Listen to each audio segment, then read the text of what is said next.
Welcome everybody back with another video today. It's Real Sports Talk with T Will. I'm your boy T Will, and we got a few topics to talk about today. Once again, if it's your first time here, hit that like button, subscribe, share, all that good stuff. The first thing we got coming up is wanted to talk about my Tigers.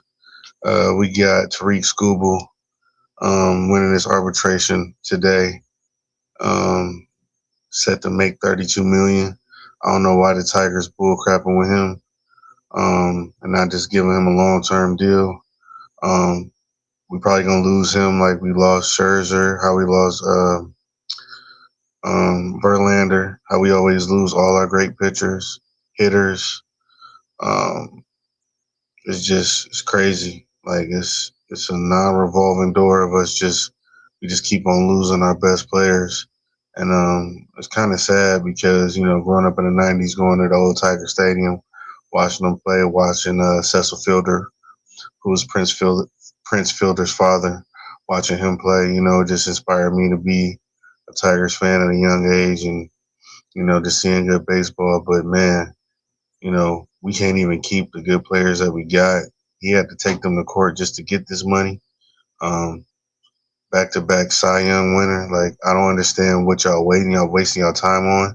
You need to be getting some bats up in here so we can try to go ahead and get after it and win that World Series. But just very interesting that when we have talent, especially like on a baseball team, because people ain't just coming to Detroit. It would be nice to see them actually pay the guy. And congratulations to the dude on getting his money for this year, and then hopefully they pay him long term to keep him in Detroit, and hopefully they can add some extra bats.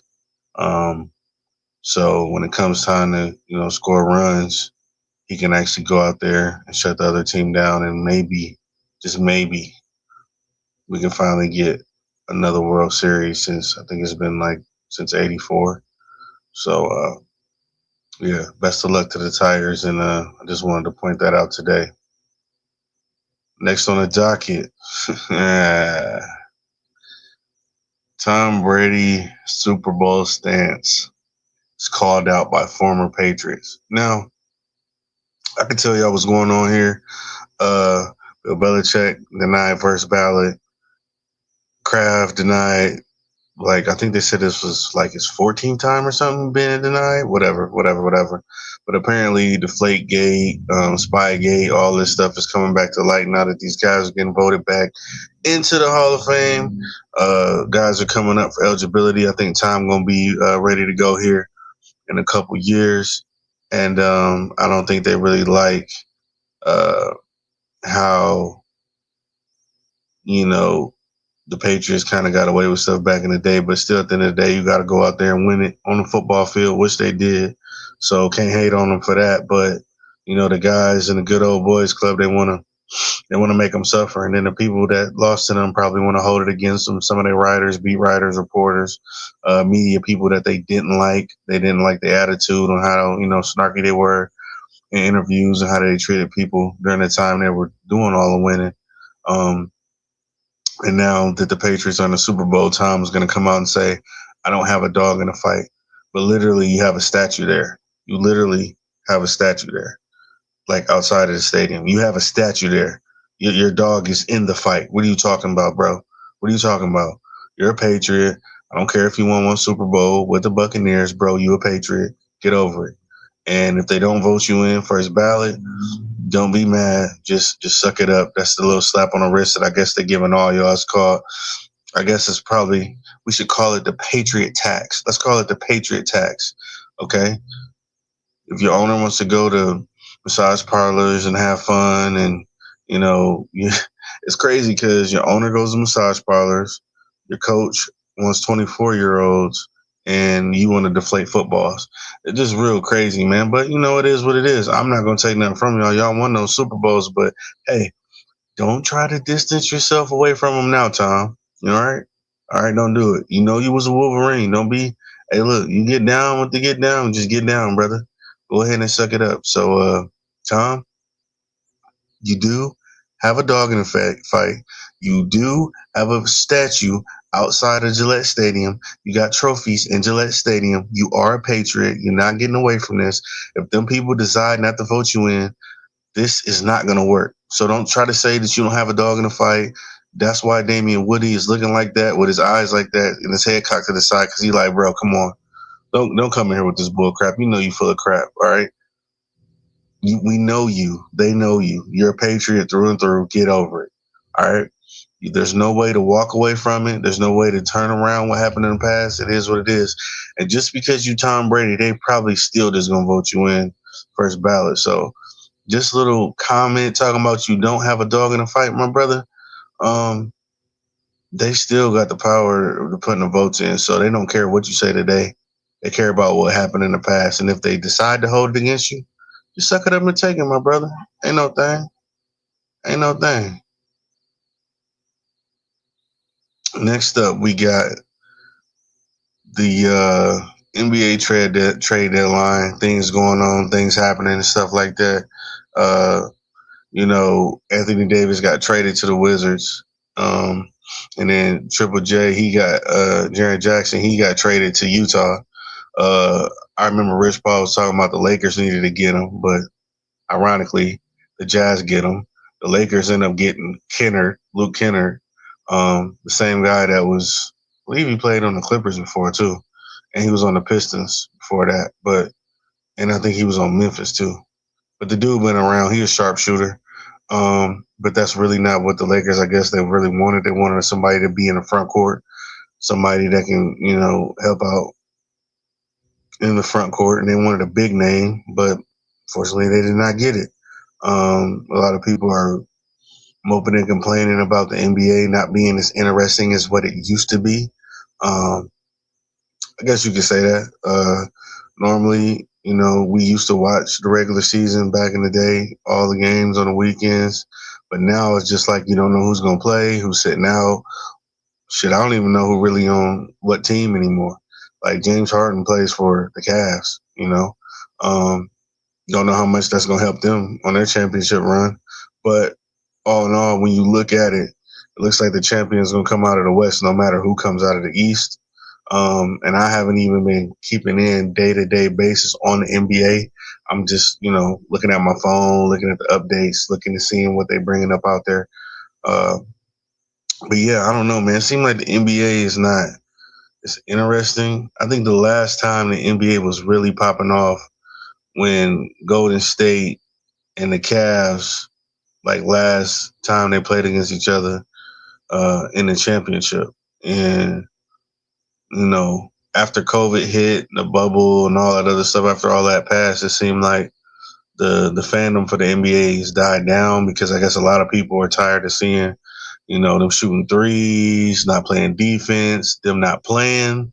Like, people always whining and moaning during the games, begging refs for calls. But either way it go, I'm still going to watch it when it's playoff time because, you always want to see that playoff basketball because no matter what, the playoff basketball is where it's at. So we gonna see. We got the Pistons looking good this year, and then in the West you got I don't know maybe four teams that can actually compete for the title. I don't know if you really consider the Cavs a championship team, even though they got James Harden. So I guess, in the East, you got Boston, you got New York, Detroit.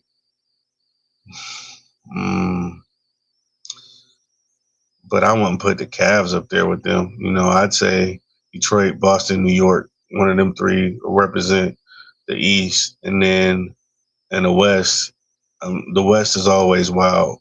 Sometimes the top seeds win, sometimes the top seeds lose. So you can't you never know with the West. The West is a gauntlet. The East is maybe top three heavy, and after that is whatever. So we'll see. But yeah, that's what I got for the trade deadline. And, I guess the trade deadline is about to be up. So they saying Giannis ain't going to get traded. So they did all that talking and all that fluff for nothing and ain't nothing happened. But it is what it is. Next up, this really irked my nerve when I saw this interview. You know, I'm just sitting back chilling, watching TV, and I see this dude, Hasselbeck, and I'm like, that's Tim. That's not Matt. What in the F is he talking about? Okay, what in the F is he talking about?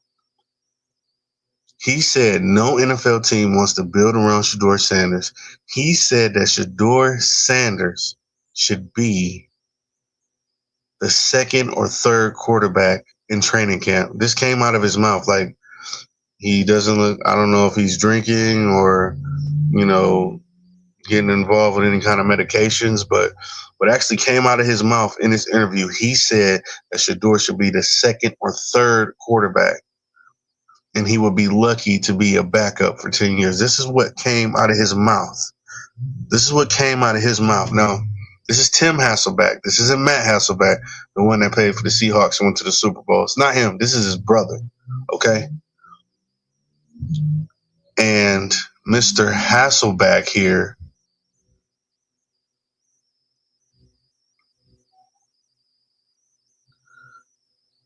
this guy, Tim Hasselbeck, born 4/6, 1978, college, Boston College, Norfolk, Massachusetts. Okay? Well, I mean, this guy, let me show y'all his stats. This guy, this dude played for 3 seasons. Okay, 3. He threw for 1,012 yards, 5 TDs, and 7 interceptions. Oh, bruh. This dude played 7 games, 95 completions, 177 attempts, 53.7 completion percentage, 1,012 yards, 5 yards average. Sacked 9 times, passer rating of 63.6, and it was so long ago when he played, they don't even have the QBR, which I don't really go with QBR. I just go with the passer rating, but his passer rating was 63.6. Okay. He played 7 games for Washington. He played 2 games for the Giants, and he played 1 game for Arizona. Okay. With 0 completions in 2 games and 0 completions in another game for the Cardinals. 0, 0, 0, 0, 0. This dude has 2 seasons where he just got straight donuts. Okay, straight donuts. But in that same season, they put him in the game to carry the ball 2 times for -3 yards. They put him in the game for Arizona to carry the ball 1 yard for -1 yards. And that must have been like a kneel down or something. Now, I don't even think this was a real run. So in both of these games, he got called in, hiked the ball, down it, and we out of here. This dude is straight ass sandwich. Ass sandwich. This dude is an ass sandwich. There's no other way to put it. A straight ass sandwich. Okay? Like, his bio is blank. Like, this dude is nothing. This is career history. 1 season, 1 season, 1 season. And you got the nerve to come on here and talk crazy about Shedeur like you did something in your life. You ain't did jack nothing. Nothing. This is your career. Shedeur already threw for more yards than you and more touchdowns than you, and he played the same amount of games that you played. You played 7 games. He played, 6.5? And he got more yards than you, right? He got more touchdowns than you. But you this super educated professional quarterback guy. Man, it's so annoying when these dudes get on these shows and say this wild stuff and they was not good they self. These are his stats, people. Take a look. There's nothing to see here. Nothing. Nothing. Nothing at all. When he talks, he sounds like a hater, bitter, that his career didn't go good, and he just sounds like a straight up hater. That's what he is. He a motherfucking hater. That's exactly what he is. Point blank, period. There's nothing else to talk about. So when you see stuff like this, Hasselback, no NFL team wants to build around Shedeur Sanders. Man, at this point, this stuff is getting ridiculous. Last year, Drake May went to the Pro Bowl. His team won 4 games. He went to the Pro Bowl. Did nobody say nothing about none of that? Nothing. CJ Stroud's first year, he was doing well. Now all of a sudden they talking about cut him. Y'all cannot seem to make up your mind to even seem to know what y'all talking about. Last year, Sam Darnold choked in the playoffs. Oh, you need to get rid of him. Now he's in the Super Bowl. It goes to show you these people have no idea what the hell they're talking about. Point blank, period.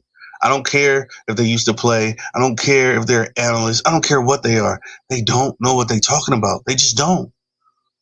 They just don't. And if Shedeur comes out here and plays well this year, they're going to backtrack everything they said. Just watch. Just watch. Just watch. Just watch. They do it all the time. It is very, very annoying. Finally, we got the Super Bowl this weekend. Seahawks, Patriots. And it seems like everybody's picking the Seahawks. Everybody's saying the Seahawks are going to win. The Seahawks this, the Seahawks that. Well, I'm going to go ahead and pick the New England Patriots. You want to know why? Because don't nobody be knowing what the fuck they talking about. So I'm going to pick the Patriots because everybody else is picking the Seahawks. You know, everybody believes that Sam Darnold is Michael Jordan now. Everybody believes that Seattle's head coach is the next boy wonder. Everybody believes that Seattle's defense is so superpowered. Everybody believes this and believes that. But guess what? The only thing that you can believe in is when the score, just the game clock on the scoreboard reads 0-0-0. Whoever has the most points at the end of the game, that's what you can believe.